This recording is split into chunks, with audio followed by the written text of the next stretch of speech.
hitting the snooze button is pretty detrimental for most part. These are the 9 tips of having a higher energy day. So what I like to do is what I call the morning routine. When I first wake up, the alarm goes off. The first thing I do is immediately roll out of bed, sitting on the edge of the bed, and then just kind of sit there and do some light stretching. Get the back moving, get the joints moving. This starts waking up your body. The lymph system needs that movement to work, right? So we need to get the system moving and get the system pumping. This also starts the adrenaline process of waking yourself up after all the sleep hormones.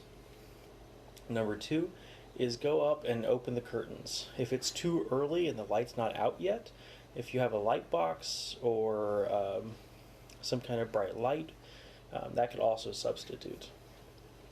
Number 3 is hydrate. So one of the first things I do in the morning after getting up is brushing my teeth and drinking a glass of water. So over the night you're burning energy, burning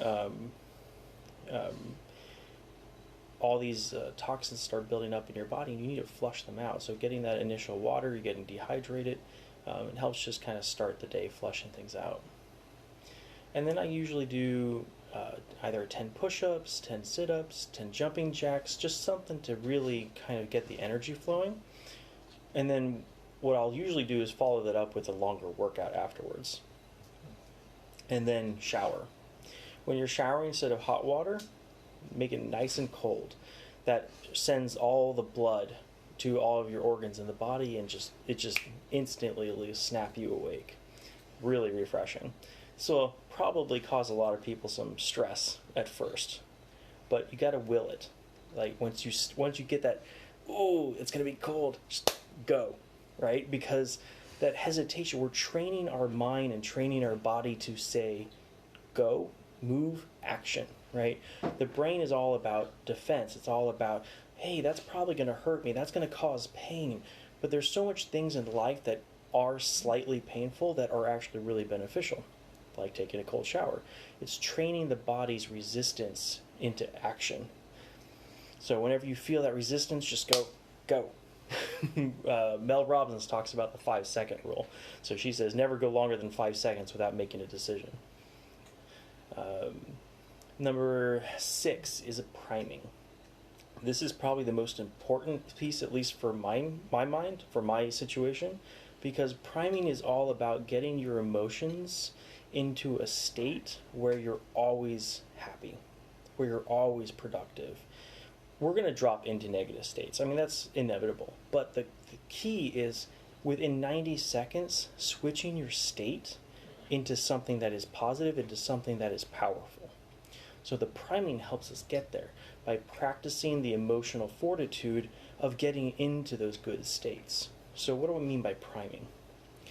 State is broken up into 3 categories: your language, your focus, and your physicality, your biologics, right? So that movement that we were talking about, getting into a good physical state, focus, your intention, that's the shower piece, and then now the language and the words. So part of priming is the gratitude. When we practice gratitude, it shifts our entire focus into what is possible, what we have, rather than what isn't possible and what we don't have. Super powerful. Once you're in a state of gratitude, everything starts aligning better within your head and heart. And then anchoring.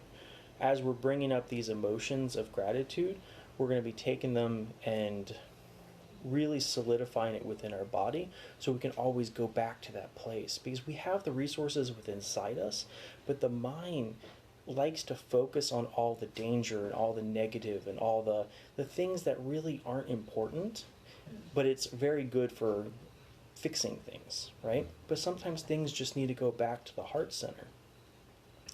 And if you guys want more on priming and actually how the functions of how to do that, I'd be happy to do another video. Just tell me in the comments that's something you guys want.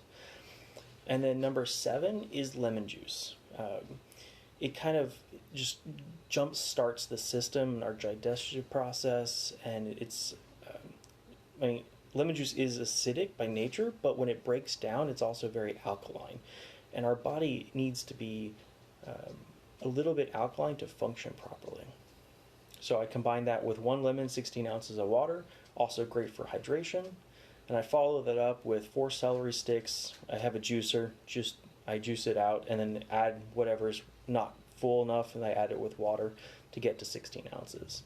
And that's my breakfast, and all the way up until about 11 o'clock, where I get to number 9, which is eating a clean, healthy meal.